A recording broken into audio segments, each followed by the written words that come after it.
Less than 24 hours now until the World Cup final in New York as Spain take on Argentina. Argentina looking to defend their title. Spain looking to win the World Cup for only the second time in the country's history. Hello and welcome in to the ESPN FC studio. World Cup weekend means a full house. Craig Burley, Jürgen, Klinsmann, Steve McManaman, Frank Leboeuf and Santi Solari will be looking ahead. One too many.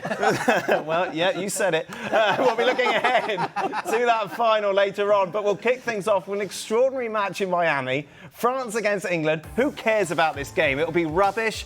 But in the end, it was just madness right from the start. England would be 4-0 up at the break. We'd see a brace from Saka, Constance and Rice scoring as well. France then coming back to make it 4-3. Saka then with a penalty to convert his hat-trick to give England the lead. France get one back, and then in the end, Jude Bellingham scores a brilliant individual goal to save us all from extra time. And England are the third best team in the world. Oh, yay! The bronze medal. Fantastic. What a silly match, Macca. It was very enjoyable, wasn't it? But it was almost as if both teams didn't care about the game because it was so open, bereft of any defensive play. Everybody was just individual brilliance. And let's be honest, it could have been 8-8 the way it was. There was so many chances missed. So very enjoyable game. As you said, it didn't really mean a great deal. In England, they were not bothered about this game, as in the country of England and the fans in general. But it was a nice spectacle to end it well. Yeah, much better than we thought it was going to be, Frank. From a French perspective, how do you look back at it? Well, enjoyable, especially the first half. Fourth best team in the world. Fourth best team in the world. Yeah. I thought we were ranked one. No, not anymore. Argentina. It was my fashion to be with the French a week ago. But now, I don't know what to think about that game. Yes, it was enjoyable. It was an entertainment. But football-wise, as a former professional defender, you cannot accept that kind of behavior from any side. And the only concern we had today, the six of us, is please, no extra time, please. Yeah. That's always the only thing. But we saw some nice things offensively because there was nothing defensively. That's it, because nobody cared. I think they were mostly on holidays. I don't understand why Deschamps put almost his first 11, didn't give a chance to the other, like Tuchel did for England. But otherwise, nothing too... Well, they did change his whole back four pretty much. Well, a little bit, yeah, but for me, it wasn't enough. But whatever. That game meant nothing to me. For the Olympics, it's nice to have a bronze medal, but like I read today... You didn't win a bronze medal. Huh? You finished fourth. Yeah. Yeah. No, oh, yes. Yeah, but again... Which medal is that? What's the fourth? Fourth, what do they get? Copper. Oh. Woods medal. Woods. You don't deserve any type of medal. No, we want to wish to all of them good holidays and come back good for your clubs. But that game was one game too many. I mean, you said six didn't want extra time. I don't think any of the players wanted extra time. They were all going down with cramp. The referee got cramp. Everybody was trying. Everybody wanted this game to finish. There shouldn't be extra time to make a point. I know. In this game, I mean, we could go directly to penalties. Of course. But we didn't have to. We didn't have to because Jude Bellingham. No, England won. That's the loudest our green room has ever been. Yeah, during that game. It was a bit like Mind the you, last day of school. To be fair, that was the Deportes boys. Yes. Just loud. They're very loud. Yeah, it's true. Yeah. Well, they even an infinite transition. The game. Yeah. No midfield. No, it was like playing FIFA. It was like a computer game. But that kind of game, the third and fourth, it had to be something like that. Mac and I were just saying, you can't have that being 0-0. No. Well, we didn't. Because it's got really little interest anyway from the outside. Yeah, but it's the fact it was... 4-0 half-time, for Didier Deschamps, for his last game, that was kind of undeserved, result and behavior from the French player. So it's good that they reacted, and that's quite okay. But for the last game, for Didier Deschamps, after 14 years, or 12 years, sorry, that wasn't very nice. Yeah, because in football nothing matters and the game doesn't matter until it matters. Until it matters, yes. Jürgen, what did you make of it all? No, very, very entertaining, absolutely, yeah. And you don't, especially for Didier Deschamps, it was important to kind of, even losing the game, but you lose it with dignity. And you're not, at 4-0 half-time, that looked really ugly.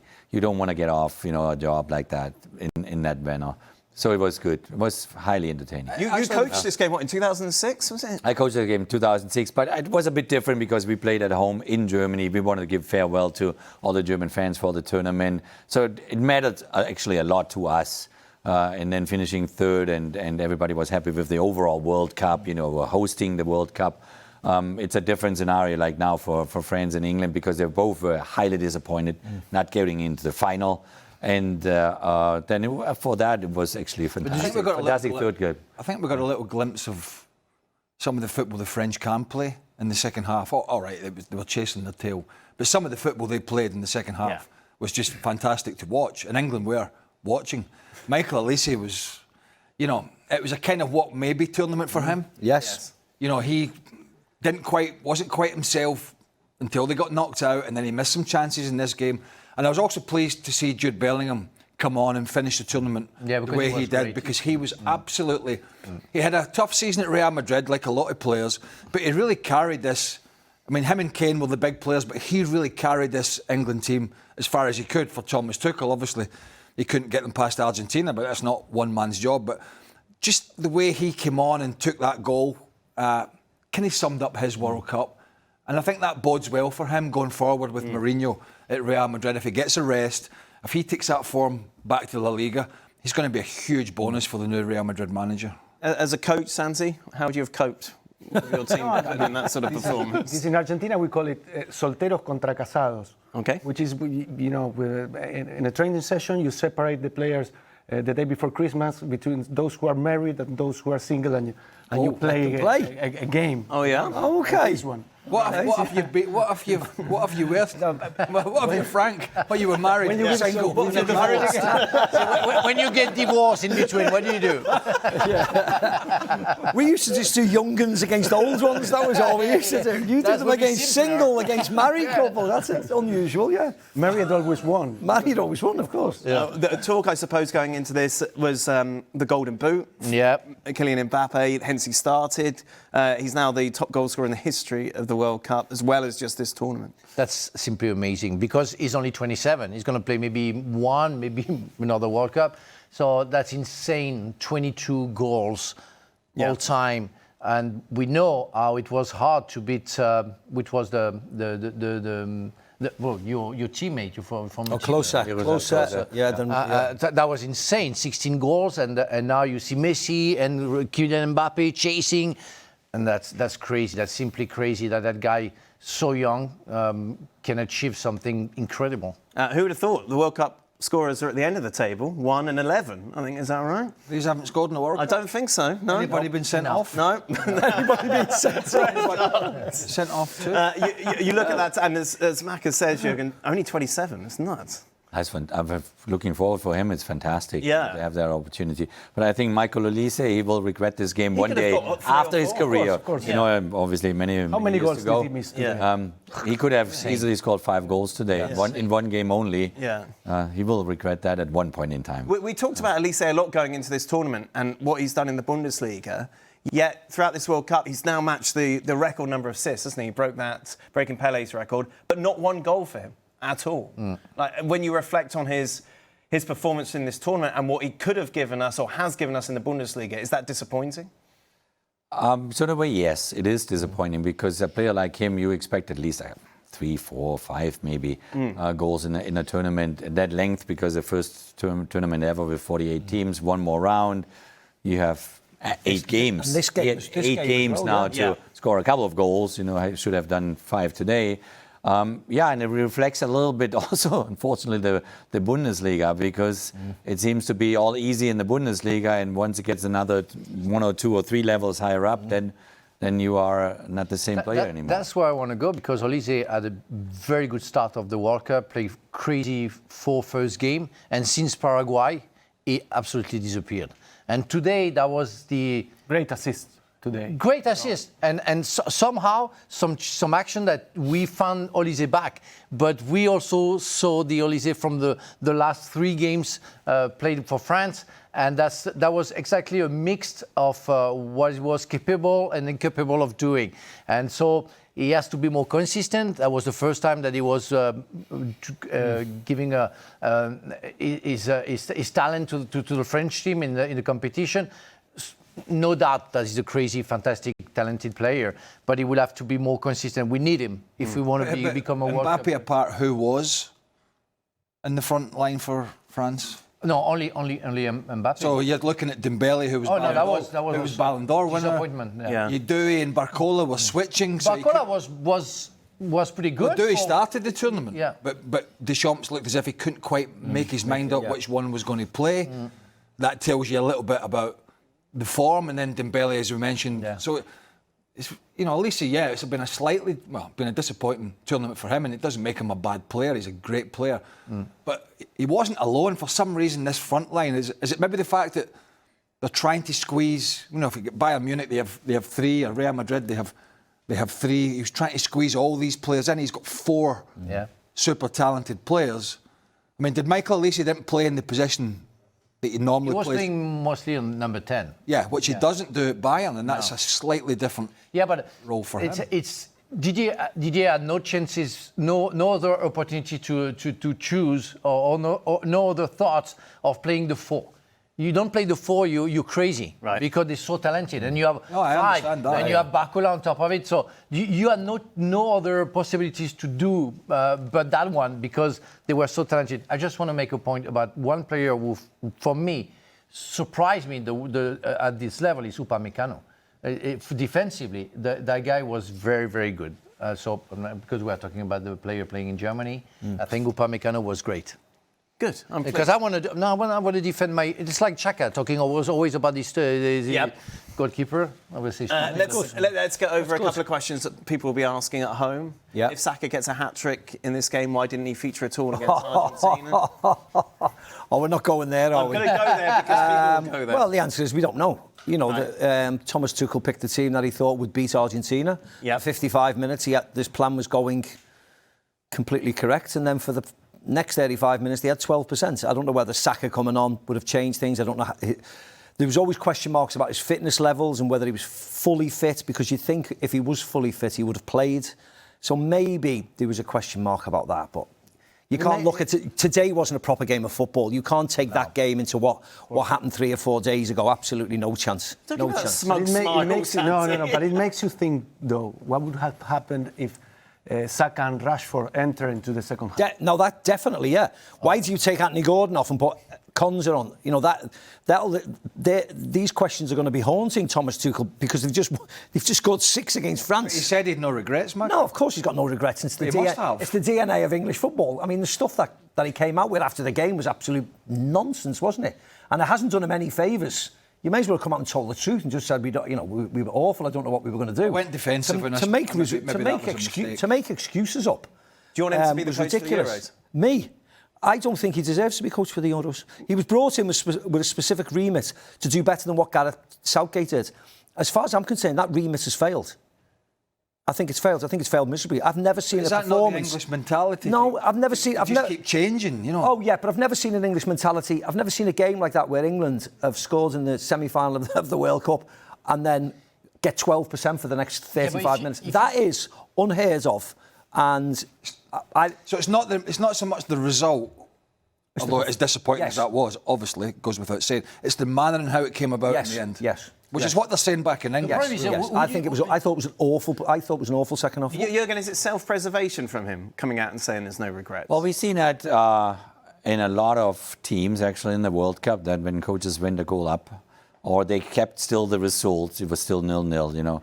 That they, by the time the game slowly goes on, become more and more defensive. Maybe because we end up to 48 teams in a competition, and there's kind of the smaller teams kind of just want to hold on to it. They go into a very deep, low block and become completely defensive minded. But once you give those signals out to your opponent, especially you give that signal out to an Argentina, then they're going to roll over you.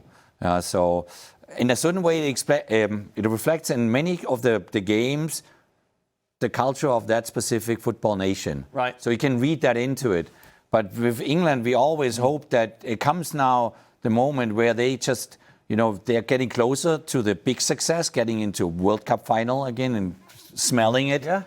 Then you go forward, But we hope that in the Euro final 2021 in London against Italy, we hope the last Croatia, Euro final against Croatia in Russia and all that. And always came this almost automatic reaction by half an hour before the end of the game, fear to fail. I mean, imagine if Gareth Southgate was still manager now, and that performance happened. He wouldn't have been able to get back into England. The vitriol would have been that bad. And we're now looking forward to the Euros. England are strong enough to qualify for the Euros. England are strong enough. They don't even have to. They're hosting. Exactly. They don't even have to. And England are going to get to the quarterfinals without even batting an eyelid because the Euros is the Euros. Yeah. And then what? We're just going to wait again to see if we produce a performance like we did against Argentina. I'd rather start again. I really would. I like Thomas Tuchel. I've met him 100 times, but I think as an England manager, after that performance specifically, I just think no. Who's next? The problem is that you don't have an English coach who can become. We can have Eddie Howe. We can have Frank Lampard. But he has no experience. So what? Who cares? Today you score 6 goals, Maka. Come on. Yeah, I know. Enjoy that. Don't start, teasing people. Of course, Eddie Howe's got experience, but not many managers have got experience at international level because normally that's at the end. Jürgen Klopp hasn't got any experience at international level. So is he going to be no good? Eddie Howe's been a manager for many. He was Jürgen Klopp dealt with Champions League and everything. That's just so is Eddie Howe. Yeah, but you want it. I know, but I'm saying that experience is experience. You've been a manager. How would you sum up this tournament for France? Well, as I said a week ago, we were the happiest nation in the world, and everything changed because of a failure, individual failures. I would say. And it's sad because this generation, I said it in this studio where I say maybe I'm wondering if it's not the best generation ever. And the day after I followed Kylian Mbappe saying, well, we have been good. Everybody say that we are maybe the greatest. Well, if we win something, we're going to be the greatest. Right. But if we win nothing, we're going to be forgotten. And it's what's going to happen. And people in France, they keep telling me, Michael, what happened to our team? We lost everything. We were supposed to party tomorrow evening, and we lost 6-4 in the third and fourth position. With not showing any pride and everything. We are sad. But I think people are more than bitter or angry. They are sad because we felt that something could have happened and something great could have happened. But that's football. You have to accept it. Exactly. I mean, you lost to a really good Spanish team. You can accept that. Yeah, but still, and the way they play. That happens. You need a bit of fortune. No, but you have to fight. And we didn't fight. The four at front that we were talking since the beginning of the World Cup didn't exist against Spain. So that's the most frustrating thing that we have to get. Okay. And Zidane taken over. That's official now. Well, that's a good thing. A week ago, I was wondering, if France win the World Cup, the way they play, what will Zidane posture? Because you just have to repeat it. You have nothing to improve because that team is great.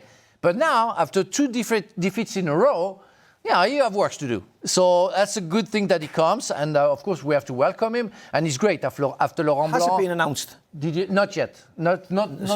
So stop telling lies again. You keep saying this. September 1st, he's taken over. He hasn't been announced. It hasn't been. It hasn't been announced yet. The people are listening to you. People never take me seriously. It's fine. Don't worry about it. Yeah. No, but after Laurent Blanc, Didier Deschamps, now Zinedine Zidane, that's absolutely great because we know that these people who are going to give their hearts and their lives for the national team. And would France ever have a foreign coach? Yes, in the 70s, named Kovac. He was Romanian. Only for 2 years, he did well. But I think that was a point for me when we were talking about Tuchel. I always been against a foreign coach for big national team because I think it should be like the players. You need to belong to the country that you're going to be coached for. Well, a foreign manager's never won the World Cup, have they? So there we go. I think that's true. Like Zinedine Zidane. Okay, the Go Jaws podcast will drop tomorrow after the final. Be sure to join them over on our YouTube channel.